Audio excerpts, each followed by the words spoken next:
C'est certainement l'une des informations les plus énigmatiques du moment. Cela se passe en Syrie, dans la province d'Idlib, lieu de convergence des groupes djihadistes qui ont été défaits militairement par les forces du régime et qui sont concentrés là. Parmi ces groupes, Hayat Tahrir al-Sham, surnommé HTS, longtemps suspecté d'être le fauné d'Al-Qaïda dans la région, bien que ça ne soit pas aussi simple. Il existe des dissensions internes sur l'allégeance à avoir ou pas auprès de Al-Zawahiri. En tout cas, nous sommes ici en présence d'un groupe radical, djihadiste, qui pratique une violence extrême. Depuis quelques semaines, HTS fait l'objet d'une campagne d'assassinat ciblé. Plusieurs de ses cadres ont été abattus. Ce n'est pas la première fois que ça arrive. L'automne dernier, en 2017 donc, 35 chefs ont été passés par les armes, chiffre conséquent qui concerne essentiellement des combattants étrangers ayant rejoint l'organisation. Depuis février 2018 donc,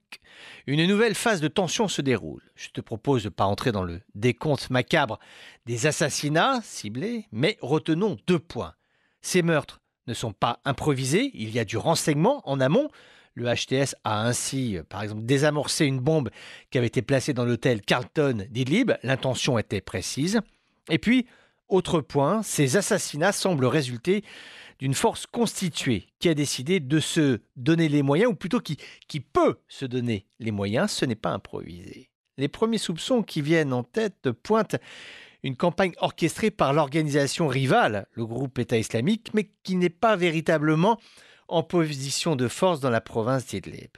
Hypothèse numéro 2, une pression exercée par la Turquie et ses alliés locaux pour s'arroger le rôle de gendarme. Information à prendre néanmoins avec précaution. Et puis, dernier cas de figure, les analystes parlent de règlement de compte probable, on ne sait pas trop, mais de règlement de compte interne au sein même du HTS, avec un phénomène qui témoignerait de l'anarchie grandissante.